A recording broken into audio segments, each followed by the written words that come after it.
ओम शांति। आज बाबा के 29 नवंबर 2020 के अव्यक्त महावाक्य हैं, जिसकी रिवाइज डेट है 23 जनवरी 1987। आज के महावाक्यों में बाबा ने रूहानी तारा मंडल को देखा, जिसमें बाबा ने सभी बच्चों को सितारे के रूप में देखते हुए कहा कि कोई कोई बच्चे तो दूर के सितारे हैं, कोई समीप के सितारे हैं, कोई पुच्छल तारे हैं, कोई उम्मीदों के सितारे हैं और कोई कोई सफलता के सितारे हैं।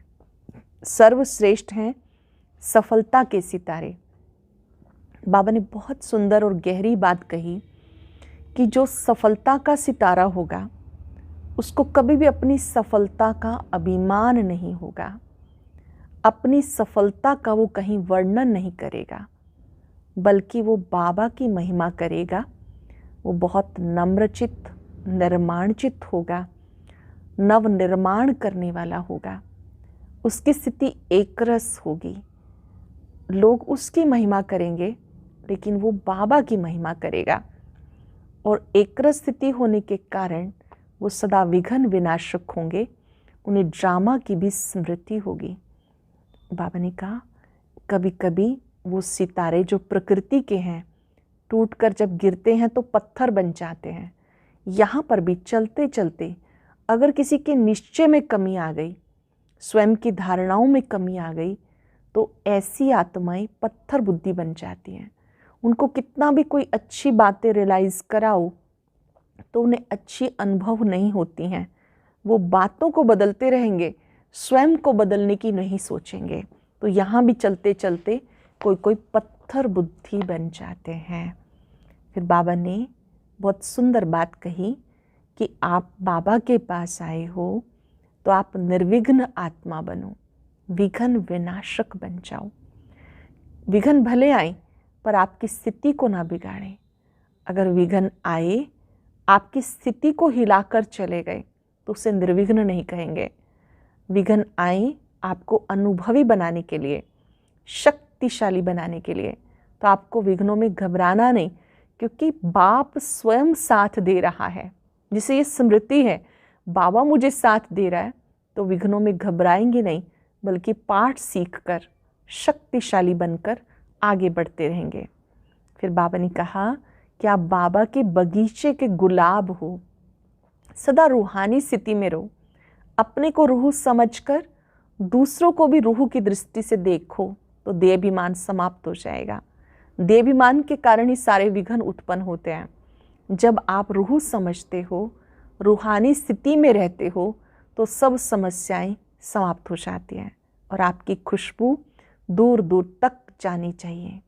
और बाबा को प्रत्यक्ष करने के लिए 2 वरदान सदा याद रखने हैं कि मुझे सदा शुभ चिंतक बन के रहना है, सबके लिए शुभ चिंतक बन के रहना है, और स्वयं स्वचिंतक बन के रहना है। जब आप स्वचिंतक बनते हैं तो आप माया प्रूफ बन जाते हैं। और जब आप शुभ चिंतक वृत्ति रखते हैं विश्व की सब आत्माओं के लिए, तो अनेक आत्माएं, उनकी जिज्ञासा वृत्ति बढ़ती है, ग्रहण शक्ति बढ़ती है। अब हम सुनते हैं बाबा के महावाक्य बाबा के शब्दों में। सबसे पहले हम सब कुछ सेकंड साइलेंस में बैठेंगे, बाबा का आह्वान करेंगे। मुरलीधर बाबा मुरली सुनाने के लिए आ जाओ। हम सब गोप गोपियाँ आपका इंतज़ार कर रही हैं। तीसरे नेत्र से देखेंगे, निराकार बाबा अपनी शक्तियाँ बिखेरते हुए सूक्ष्म वतन से ब्रह्मा बाबा को साथ लेते हुए हमारे सम्मुख उपस्थित हो जाते हैं।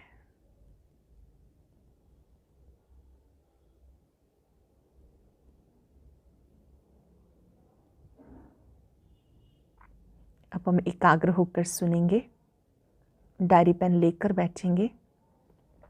सभी इम्पोर्टेंट पॉइंट्स को नोट करने के बाद आज दिन में कम से कम 3 बार उन्हें रिवाइज करेंगे, रियलाइज़ करेंगे, उनका स्वरूप बनेंगे। स्मरण रहे जो अव्यक्त महावाक्य हैं, एकांत में बैठकर आप उन्हें बार बार दोहराएंगे तो स्वरूप बनना सहज होगा। ये वो डाइट है जो आत्मा को बहुत पावरफुल बनाती है।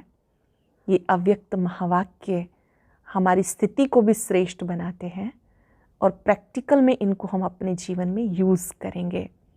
बाबा की मुरली की बातें जब आप अपने जीवन में उतारते हैं तो आपकी अपनी हो जाती हैं। मुरली का सार है सफलता के सितारे की विशेषताएं। जो जो सुनेंगे वैसा चित्र बनाते जाएंगे। हमारा सबकॉन्शियस माइंड चित्रों की भाषा अधिक समझता है। बाबा की मुरली को याद करने का सरल तरीका है, जो कुछ सुनो वैसा चित्र बनाओ। जैसे अगर आपको कहा जाए गुलाब का फूल, तो गुलाब के फूल की पिक्चर आपकी बुद्धि में बन जाती है। अगर आपको कहा जाए आप अपने मन में एक बहुत सुंदर गार्डन की पिक्चर लाएं, तो गार्डन इमर्ज हो जाता है। अगर कहा जाए अपनी बुद्धि में बाबा और तारामंडल का चित्र बनाएं, अब जैसे जैसे आप तीसरे नेत्र से देखते हैं तो अब आपका मन और बुद्धि व्यर्थ की तरफ नहीं जा रहा। ठीक है, तो अभी हम एकाग्र होकर सुनेंगे। आज ज्ञान सूर्य, ज्ञान चंद्रमा अपने चमकते हुए तारामंडल को देख रहे हैं। ज्ञान सूर्य शिव बाबा, ज्ञान चंद्रमा ब्रह्मा बाबा अपने चमकते हुए तारामंडल को, हम सभी को बाबा ने तारामंडल के रूप में देखा। वो आकाश के सितारे हैं, ये धरती के सितारे हैं। वो प्रकृति की सत्ता हैं, ये परमात्म सितारे हैं, रूहानी सितारे हैं। दोनों तारामंडल आपके सामने रहे, एक प्रकृति का तारामंडल जो आकाश में आप देखते हैं, और ये रूहानी तारामंडल जो परमात्म सितारे हैं, रूहानी सितारे हैं। वो सितारे भी रात को प्रकट होते हैं। ये रूहानी सितारे, ज्ञान सितारे, चमकते हुए सितारे भी ब्रह्मा की रात में प्रकट होते हैं। वो सितारे रात को दिन नहीं बनाते, सिर्फ सूर्य रात को दिन बनाता है, लेकिन आप सितारे ज्ञान सूर्य ज्ञान चंद्रमा के साथ साथी बन रात को दिन बनाते हो। आप बाबा के साथ मददगार बनकर ब्रह्मा की जो रात है उसको दिन बनाते हो। जैसे प्रकृति के तारामंडल में अनेक प्रकार के सितारे चमकते हुए दिखाई देते हैं, वैसे परमात्म तारामंडल में भिन्न भिन्न प्रकार के सितारे चमकते हुए दिखाई दे रहे हैं। कोई समीप के सितारे हैं, कोई दूर के सितारे भी हैं, कोई सफलता के सितारे हैं, कोई उम्मीदवार सितारे हैं, कोई एक स्थिति वाले हैं, कोई स्थिति बदलने वाले हैं। वो स्थान बदलते हैं या स्थिति बदलते हैं। जैसे प्रकृति के तारामंडल में पुच्छल तारे भी हैं। आपके मन में प्रश्न उठ रहा होगा कि यहाँ किसे कहेंगे पुच्छल तारे? हर बात में, हर कार्य में ये क्यों, ये क्या, ये पूछने के पूछ वाले अर्थात क्वेश्चन मार्क करने वाले पुच्छल तारे हैं। जैसे प्रकृति के पुच्छल तारे का प्रभाव पृथ्वी पर भारी माना जाता है, ऐसे ही बार बार पूछने वाले ब्राह्मण परिवार में वायुमंडल भारी कर देते हैं। जैसे वहाँ पर पुच्छल तारे को धरती के लिए भारी मानते हैं, तो ब्राह्मण परिवार में भी जो इस तरह के बार बार प्रश्न पूछते रहते हैं, संशयात्मक प्रश्न, एक होते हैं जिज्ञासावश स्व उन्नति के लिए प्रश्न, वो तो हमेशा ही वेलकम होता है उनका, लेकिन कईयों के मन में डाउट्स क्रिएट होते रहते हैं, तो बाबा कहते हैं वो भी फिर परिवार का वायुमंडल भारी बना देते हैं। सभी अनुभवी हो, जब स्वयं के प्रति भी संकल्प में क्या क्यों का पूछ लग जाता है, स्वयं के प्रति भी कईयों को संशय आने लगता है, कर पाऊंगा या नहीं, होगा या नहीं, तो मन और बुद्धि की स्थिति स्वयं प्रति भारी बन जाती है। साथ साथ अगर किसी भी संगठन के बीच व सेवा के कार्य प्रति क्या क्यों कैसे ये क्वेश्चन मार्क की क्यों का पूछ लग जाता है, तो संगठन का वातावरण व सेवा क्षेत्र का वातावरण फौरन भारी बन जाता है। तो स्वयं प्रति, संगठन व सेवा प्रति प्रभाव पड़ जाता है। साथ साथ कई प्रकृति के सितारे ऊपर से नीचे गिरते हैं तो क्या बन जाते हैं? जो प्रकृति के सितारे हैं उनके भी जब सितारे कभी नीचे गिरते हैं तो क्या बन जाते हैं? पत्थर। परमात्म सितारों में भी जब निश्चय, संबंध व स्वयं की धारणा ऊंची स्थिति से नीचे आ जाती हैं तो पत्थर बुद्धि बन जाते हैं। जब निश्चय डगमगाने लगा, संबंधों में कुछ ऊपर नीचे हुआ, अपनी धारणाएं नीचे ऊपर हुई, तो पत्थर बुद्धि बन जाते हैं। ऐसे पत्थर बुद्धि फिर कैसे बन जाते हैं? जैसे पत्थर को कितना भी पानी डालो, पत्थर पिघलेगा नहीं, रूप बदल जाता है लेकिन पिघलेगा नहीं, पत्थर को कुछ भी धारण नहीं होता। ऐसे जब पत्थर बुद्धि बन जाते हैं तो उस समय कितना भी कोई भी अच्छी बात महसूस कराओ तो महसूस नहीं करते, कितना भी ज्ञान का पानी डालो बदलेंगे नहीं, बातें बदलते रहेंगे, स्वयं नहीं बदलेंगे। इसे कहते पत्थर बुद्धि बन जाते। तो अपने आप से पूछो, इस परमात्म तारामंडल के सितारों के बीच मैं कौन सा सितारा हूँ? सबसे श्रेष्ठ सितारा है सफलता का सितारा। सफलता का सितारा, अब किससे कहते हैं सफलता का सितारा? अपने पास नोट करेंगे, फिर अपने को हम चेक भी करेंगे, क्या सच में मैं सफलता का सितारा हूँ जो स्वयं की प्रगति में सफलता को अनुभव करता रहे, सेल्फ में भी प्रोग्रेस फील होती रहे, अर्थात अपने पुरुषार्थ की विधि में सदा सहज सफलता अनुभव करता रहे। सफलता के सितारे संकल्प में भी स्वयं के पुरुषार्थ प्रति भी कभी पता नहीं ये होगा या नहीं होगा, कर सकेंगे या नहीं कर सकेंगे, ये असफलता का अंश मात्र भी नहीं होगा। जैसे स्लोगन है, सफलता हमारा जन्म सिद्ध अधिकार है। खुद को कह दीजिए, अंतःकरण से स्वीकार कर लीजिए, सफलता मेरा जन्म सिद्ध अधिकार है। ऐसे कहे वह स्वयं प्रति सफलता में अधिकार के रूप में अनुभव करते हैं। अधिकार की परिभाषा ही है बिना मेहनत, बिना मांगने के प्राप्त हो, सहज और स्वतः प्राप्त हो, इसे कहते हैं अधिकार।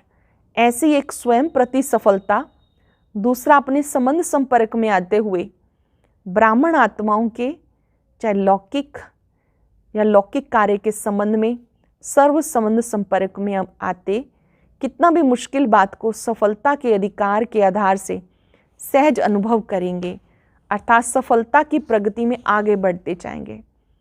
ऐसे जो सफलता का सितारा होगा स्वपुरुषार्थ में उन्नति का अनुभव करेगा, लौकिक क्षेत्र में भी सफलता का अनुभव करेगा।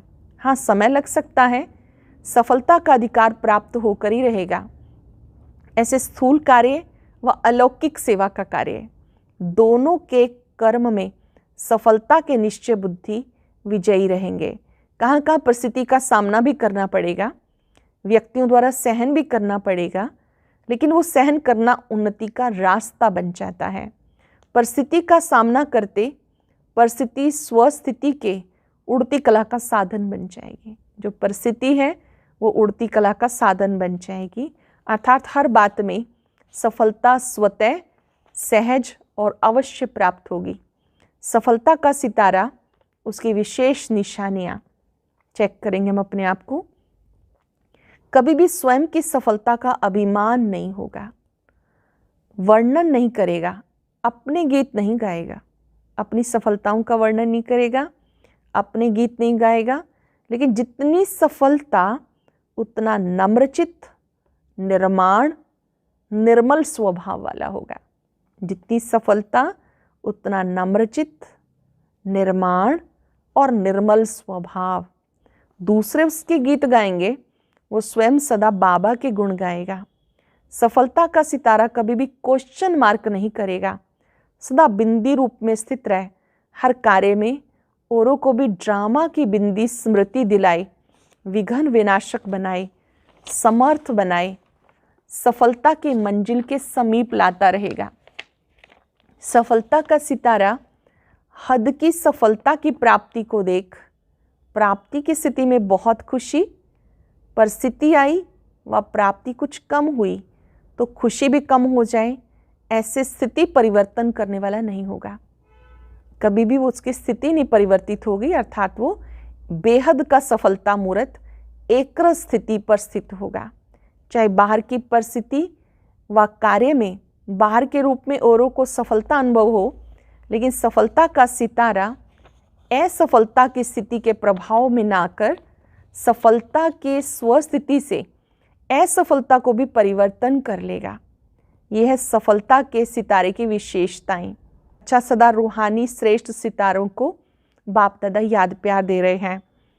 अपने को निर्विघ्न विजयी रतन समझते हो। विघ्न आना ये तो अच्छी बात है, विघ्न हार ना खिलाए। विघ्नों का आना अर्थात सदा के लिए मजबूत बनना। अच्छे से नोट करेंगे ये बात, अपने जीवन में यूज़ करेंगे। जब विघ्न आते तो हम डर जाते हैं, कंप्लेन करने लगते हैं बाबा को, बाबा मेरे सामने इतने विघ्न क्यों। बाबा कहते हैं विघ्नों का काम है आना, आपका काम है मजबूत बनना। विघ्न को मनोरंजन का खेल समझ पार करो, इसको कहते हैं निर्विघ्न विजयी। तो विघ्नों से घबराते तो नहीं, जब बाबा का साथ है तो घबराने की कोई बात नहीं। गीत भी है ना, ईश्वर अपने साथ है, डरने की क्या बात है। विघ्नों में घबराना नहीं, जब बाबा साथ है तो घबराने की कोई बात नहीं। अकेला कोई होता है तो घबराता है, लेकिन अगर कोई साथ होता है तो घबराते नहीं, बहादुर बन जाते हैं। तो जहाँ बाबा का साथ है वहाँ विघ्न घबराएगा या आप? जहाँ बाबा का साथ है तो कौन घबराएगा, विघ्न या आप? विघ्नों को डर लगना चाहिए, क्योंकि सर्वसमर्थ हमारे साथ है। हमें स्वीकार करना है, 1000 भुजाओं वाला बाबा मेरे साथ है। सर्वशक्तिवान के आगे विघ्न क्या है, कुछ भी नहीं। इसलिए विघ्न खेल लगता है, मुश्किल नहीं लगता। विघ्न अनुभवी और शक्तिशाली बना देता है। तो सदा बाबा की याद और सेवा में लगे हुए हैं, बिजी हैं तो निर्विघ्न रहते हैं। बाबा की याद में हैं, सेवा में हैं, बिजी हैं तो निर्विघ्न रहते हैं। अगर बुद्धि बिजी नहीं रहती तो विघ्न व माया आती है। अगर बिजी रहे तो माया भी किनारा कर लेगी, आएगी नहीं, चली जाएगी। माया भी जानती है ये मेरा साथी नहीं, अभी परमात्मा का साथी है, तो किनारा कर लेगी। अनगिनत बार विजयी बने हो, इसलिए विजय प्राप्त करना कोई बड़ी बात नहीं। जो काम अनेक बार किया होता है वो सहज लगता है, तो आप अनेक बार के विजयी हो। हम सब जानते हैं ना कि सृष्टि चक्र रिपीट होता रहता है, तो हम एक बार नहीं अनेक बार विजयी बने हैं। सदा राजी रहने वाले हो। माताएं खुश रहती हो, कभी रोती तो नहीं। कभी कोई परिस्थिति आ जाए तो रोएंगी, बहादुर हो ना। पांडव मन में तो नहीं रोते हो, ये क्यों, ये क्या, ऐसा रोना तो नहीं रोते हो। कभी कभी मन में क्या, क्यों, ऐसे क्वेश्चनिंग माइंड हो जाता है, तो ये मन का रोना तो नहीं रोते हो। बाप का बनकर अगर खुश नहीं रहेंगे तो कब रहेंगे? प्रश्न चिन्ह है हमारे लिए। बाबा का बनकर अगर हम खुश नहीं रहेंगे तो कब रहेंगे? बाबा का बनना माना सदा खुशी में रहना। ना दुख है ना दुख में रोएंगे, सब दुख दूर हो गए। तो अपने इस वरदान को याद रखना, अपने इस वरदान को याद करना। बाबा के बन गए, सारे दुख दूर हो गए। हम बाबा के बन गए, ऐसा निश्चय बुद्धि बनकर रहना। अपने को रूहानी बगीचे के रूहानी रूहे गुलाब समझते हो। जैसे सभी फूलों में गुलाब का पुष्प खुशबू के कारण प्यारा लगता है, वो है गुलाब। आप हो, वो तो है गुलाब। आप कौन हो? रूहे गुलाब। फूलों के राजा को रूहे गुलाब बोलते हैं। रूहे गुलाब अर्थात सदा रूहानी खुशबू हो। रूहानी खुशबू वाले जहाँ भी देखो, जिसको भी देखो, रूह को देखो, शरीर को नहीं। सदा अपनी रूहानी स्थिति में रहो, दूसरे की भी रूह को देखो। इसको कहते रूहानी गुलाब। ये बाबा का बगीचा है। जैसे बाबा ऊंचे से ऊंचा है, ऐसे बगीचा भी ऊंचे से ऊंचा है। जिस बगीचे का विशेष श्रृंगार रूहानी गुलाब आप सब हो, तो ये रूहानी खुशबू अनेक आत्माओं का कल्याण करने वाली है। खुशबू वैसी भी अच्छी लगती है ना, तो बाबा कहते हैं ये जो रूहानियत की खुशबू है, ये औरों का कल्याण करने वाली है।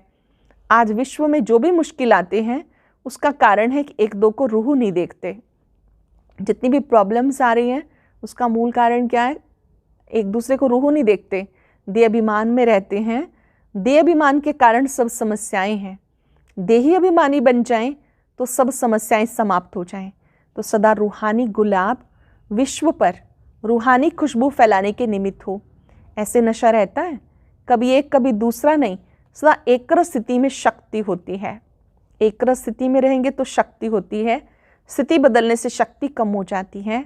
सदा बाबा की याद में रहे, जहाँ भी सेवा का साधन है चांस लेकर आगे बढ़ते जाओ। परमात्म बगीचे के रूहानी गुलाब समझ रूहानी खुशबू फैलाते रहो।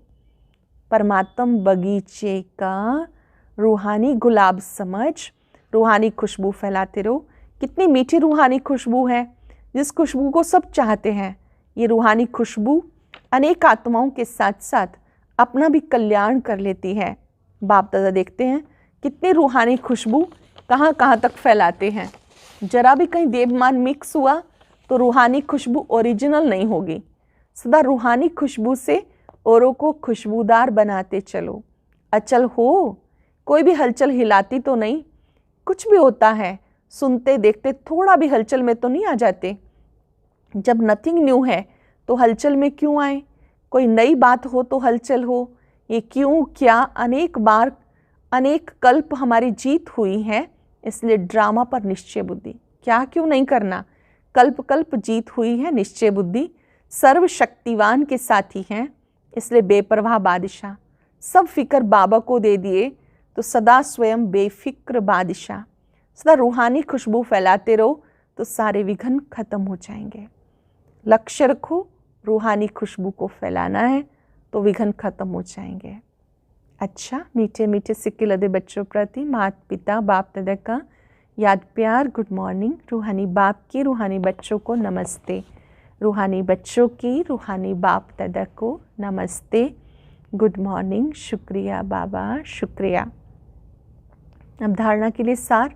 बहुत सारे आज की मुरली के धारणा बिंदु हैं जिन पर हम सबको अटेंशन देना है। जैसे मैं रूहानी तारामंडल का सफलता का सितारा हूँ, तो मुझे कभी अभिमान में नहीं आना, सफलता का वर्णन नहीं करना, बल्कि बाबा की महिमा दिल से करनी है। एकर स्थिति में रहना है, निर्विघ्न स्थिति में रहना है। ड्रामा कल्याणकारी है, ये बिंदु लगा के रखना है। पुच्छल तारा नहीं बनना है। क्या क्यों में नहीं जाना है, कौन क्या करता है इस चक्कर में नहीं जाना। बहुत सुंदर बात कि जब आप रूह समझेंगे तो रूहानियत की स्थिति से रूहानी खुशबू फैलेगी। ये कार्य हम सब करेंगे। वरदान है प्रत्यक्षता के समय को समीप लाने वाले सदा शुभ चिंतक स्वचिंतक भव।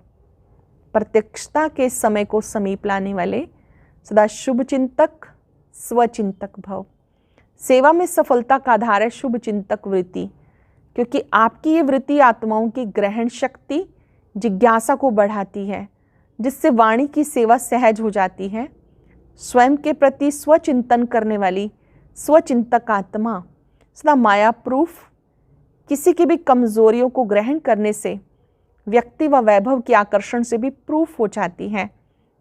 जो स्वचिंतक होता है उसको क्या फ़ायदा होता है, एक तो माया प्रूफ हो जाता है, किसी की कमी कमजोरी को ग्रहण करने से प्रूफ हो जाता है, व्यक्ति वैभव के आकर्षण से दूर हो जाता है। तो ये दोनों वरदान प्रैक्टिकल जीवन में लाओ। अपने लिए स्वचिंतक, दूसरों के लिए शुभ चिंतक, तब प्रत्यक्षता का समय समीप आए। स्लोगन है अपने संकल्पों को भी अर्पण कर दो तो कमजोरियां समाप्त हो जाएंगी। अपने संकल्पों को बाबा के आगे अर्पण कर दो। एक है जैसा मैं कहूँ बाबा वैसा ही करना, और एक है बाबा जो आपको अच्छा लगे, जो मेरे लिए कल्याणकारी हो, क्योंकि हम सब एक कालदर्शी हैं, बाबा त्रिकालदर्शी हैं। तो अपनी इच्छा को, अपने संकल्प को भी प्रभु अर्पण कर देंगे। अभी हम सब इमर्ज करेंगे रूहानी तारामंडल को। बहुत सारे सितारे चमक रहे हैं। उस तारामंडल में ज्ञान सूर्य शिव बाबा भी चमक रहे हैं, ज्ञान चंद्रमा ब्रह्मा बाप भी, और मैं उनके सम्मुख सफलता का सितारा हूं। ओम शांति। आज की अव्यक्त मुरली जरूर सुने। उसके लिए ऊपर दिए गए बॉक्स को टच करें।